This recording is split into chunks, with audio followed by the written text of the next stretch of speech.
আসসালামু আলাইকুম বন্ধুরা, আজকে আরও একটি নতুন রেসিপি নিয়ে চলে এসেছি।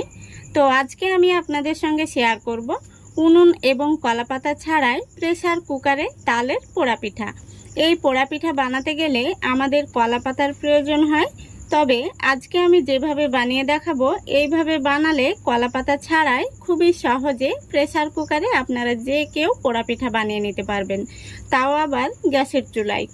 বিশেষ করে যারা শহরে থাকে তারা তো হাতের কাছে কলাপাতা পায় না, আর তাদের জন্যই আমার আজকের এই রেসিপি। তো প্রথম থেকে শেষ পর্যন্ত রেসিপিটা দেখার জন্য অনুরোধ রইল। আশা করছি আপনাদের ভীষণ ভালো লাগবে। যদি ভালো লেগে থাকে অবশ্যই লাইক কমেন্ট শেয়ার করে দেবেন এবং চ্যানেলটিকে সাবস্ক্রাইব করে আমার সঙ্গে থাকবেন। তাহলে চলুন আজকের এই রেসিপিটা দেখে নেওয়া যাক। তো বন্ধুরা, পোড়া পিঠাটা বানানোর জন্য এখানে আমি দেখুন মেন উপকরণ হিসেবে আমি নিয়ে নিচ্ছি তালের রস। তো দেখুন এখানে আমি একটি বাটি নিয়েছি, আর এই বাটিটার মাপ ধরে কিন্তু সবগুলো উপকরণ আমি নিয়ে নেব। আরও এক বাটি তালের রস নিয়ে নিচ্ছি। তো টোটাল আমি 2 বাটি তালের রস নিয়ে নিলাম। তারপরে দিয়ে দিচ্ছি স্বাদ মতো লবণ। এবার দিয়ে দিচ্ছি 1 বাটি চিনি। চিনিটাকে আমি ব্লেন্ড করে নিয়েছি। আর দেখতেই পাচ্ছেন আমি যে বাটির মাপ করে তালের রসটা নিয়েছি সেই একই বাটির মাপ করে চিনিটা নিয়ে নিলাম। তারপরে দেখুন এখানে আমি 10 টাকা দামের 1 প্যাকেট দিয়ে দিচ্ছি গুঁড়ো দুধ। এই গুঁড়ো দুধটা দেওয়ার কারণে কিন্তু পোড়া পিঠার স্বাদটা দ্বিগুণ বেড়ে যাবে। এখন আমি হাত দিয়ে খুব ভালো করে মেখে নেব। তো বন্ধুরা, এখানে চিনিটাকে আপনারা গুঁড়ো করে দেওয়ার চেষ্টা করবেন, এতে করে খুব তাড়াতাড়ি চিনিটা মিশে যাবে। দেখুন খুব ভালো করে কিন্তু আমি মেখে নিয়েছি, চিনিটা পুরোপুরি মিশে গেছে। এখন আমি এর মধ্যে দিয়ে দিচ্ছি 1 বাটি কোরানো নারকেল। নারকেলটা দেওয়ার পরে আমি আবারও মিশিয়ে নিচ্ছি। তো বন্ধুরা, আপনাদের হাতের কাছে নারকেলটা থাকলে দেবেন, এতে করে পিঠার স্বাদটা কিন্তু দ্বিগুণ বেড়ে যাবে আর পিঠাটা খেতে ভীষণ ভালো লাগবে। কোরানো নারকেলটা দেওয়ার পরে আমার মিশিয়ে নেওয়া হয়ে গেছে। এখন আমি এর মধ্যে দিয়ে দেব পোড়া পিঠে বানানোর জন্য মেন উপকরণ।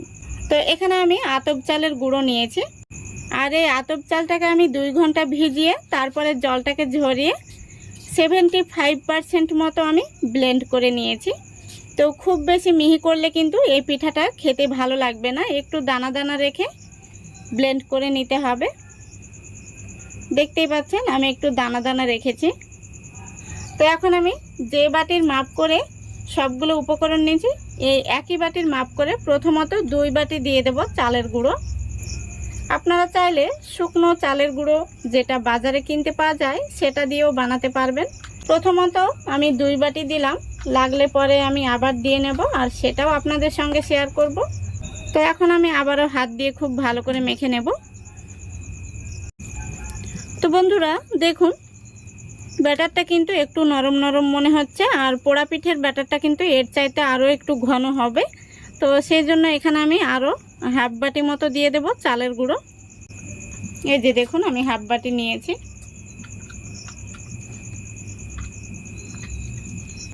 তো দেখুন ব্যাটারটা কিন্তু তাও অনেকটাই নরম রয়েছে, আমি আরও 1/2 বাটি দিয়ে দেব। এই যে দেখুন। তো বন্ধুরা, প্রথমত আমি দিয়েছিলাম 2 বাটি, তারপরে 2 বার 1/2 বাটি করে দিয়ে দিলাম। তো টোটাল এখানে আমার 3 বাটি চালের গুঁড়ো লেগেছে। তো এইভাবে কিন্তু আপনারা অল্প অল্প করে চালের গুঁড়োটা দিয়ে মেখে নেবেন, একসঙ্গে দেবেন না, নইলে হয়তো শক্ত হয়ে যেতে পারে। তো এইভাবে অল্প অল্প করে যতটা লাগবে ততটা দিয়ে খুব ভালো করে মেখে নিতে হবে।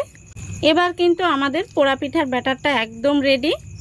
ব্যাটারটা কিন্তু এরকমই হবে, এর চাইতে আর পাতলা বা ঘন করা যাবে না। খুব ভালো করে আমি মেখে নিয়েছি। এখন আমি ব্যাটারটাকে ঢাকা দিয়ে রেস্টে রেখে দেব 10 মিনিটের জন্য। দেখুন 10 মিনিট হয়ে গেছে। এখন আমি এর মধ্যে দিয়ে দেব 1/2 বাটি মতো ছোট টুকরো করে কেটে নিয়েছি। এই নারকেলগুলো আমি এখন দিয়ে দেব, আর এইভাবে কেটে নিলে কিন্তু পোড়া পিঠেটা খাবার সময় মুখে পড়বে আর খেতেও ভীষণ ভালো লাগবে। এগুলো দেওয়ার পরে আমি আবারও একটু হাত দিয়ে মেখে নিচ্ছি। যাতে নারকেলের টুকরোগুলো ব্যাটারের সব জায়গাতেই থাকে। তো বন্ধুরা, পোড়া পিঠা তৈরির জন্য আমাদের ব্যাটারটা কিন্তু একদম রেডি হয়ে গেছে। তা আমি যে 10 মিনিট রেস্টে রেখেছিলাম, সেই 10 মিনিটের ফাঁকে আমি প্রেসার কুকারটা রেডি করে নিয়েছি।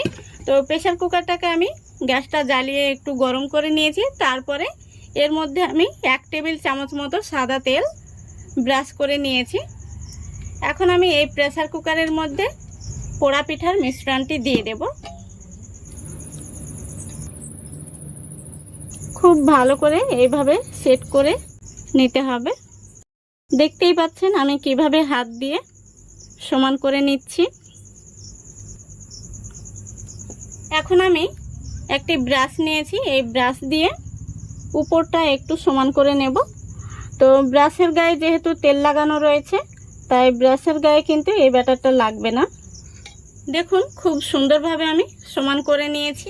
এখন আমি নিয়েছি কিছু কাজু বাদাম আর কিশমিশ, উপর থেকে দিয়ে দেব। আপনারা যেমন খুশি তেমন করে সাজিয়ে নিতে পারেন। দেখুন বন্ধুরা, আমি খুব সুন্দরভাবে সাজিয়ে নিয়েছি। এখন আমি প্রেসার কুকারের ঢাকনাটা লাগিয়ে দেব। তো দেখুন আমি ঢাকনাটা লাগিয়ে নিয়েছি। আর এখানে একটি টিপস অবশ্যই মাথায় রাখবেন, উপরে যে সিটিটা থাকে সেই সিটিটা অবশ্যই খুলে নিতে হবে। তো এখন আমি গ্যাসটা অন করে প্রেসার কুকারটি বসিয়ে দেব। তো বন্ধুরা দেখুন, গ্যাসটা অন করে আমি প্রেসার কুকারটি বসিয়ে দিয়েছি। তো প্রথমত আমি 5 মিনিট হাই ফ্লেমে জাল করে নেব, যাতে প্রেসার কুকারটি খুব ভালো মতো গরম হয়ে যায়। 5 মিনিট পর আমি লো ফ্লেমে রেখে আরও 20 মিনিট জাল করে নেব, তাহলেই কিন্তু আমাদের পিঠাটা রেডি হয়ে যাবে। তো ফিরে আসছি পিঠাটা সম্পূর্ণভাবে হয়ে যাওয়ার পর। তো বন্ধুরা পুরো 25 মিনিট আমি জাল করে নিয়েছি, 5 মিনিট হাই ফ্লেমে আর লো ফ্লেমে 20 মিনিট। এখন আমি ঢাকনাটা খুলে দেখে নেব আমাদের পিঠাটা হয়েছে নাকি কাঁচা রয়েছে। তো ঢাকনাটা খুবই সাবধানে খুলতে হবে, পিঠাটা যেন ভেঙে না যায় সেদিকে লক্ষ্য রাখতে হবে। আলহামদুলিল্লাহ, দেখুন পিঠাটা দেখতে কত সুন্দর হয়েছে। এই দেখুন, আশা করি দেখতে পাচ্ছেন। তো এখন আমি একটি কাঠি নিয়েছি, এই কাঠি দিয়ে দেখে নেব পিঠাটা ভেতর থেকে হয়েছে কিনা। দেখুন কাঠিটা কিন্তু একদম পরিষ্কার বেরিয়েছে। আমি আরও একবার কাঠি দিয়ে দেখে নিচ্ছি। দেখুন পিঠাটা কিন্তু খুব সুন্দরভাবে হয়ে গেছে। এই দেখুন, এখন আমি গ্যাসটা অফ করে দিচ্ছি। তারপরে পিঠাটাকে নামিয়ে আমি ঠান্ডা করে নেব। ঠান্ডা করে নেওয়ার পর আমি আপনাদের দেখাচ্ছি। দেখতেই পাচ্ছেন দেখতে কত সুন্দর হয়েছে পিঠাটা। তো বন্ধুরা দেখুন পিঠাটা কিছুটা ঠান্ডা হয়েছে, পুরোপুরি ঠান্ডা হয়নি, এখনো কিন্তু গরম রয়েছে। তো পিঠাটাকে এখন আমি বের করে নেব। তো যেহেতু প্রেসার কুকারের মুখটা ছোট, তাই পিঠাটা বের করতে গিয়ে কিন্তু ভেঙে যাবে, সেই জন্য পিঠাটাকে আমি কেটে বের করে নেব।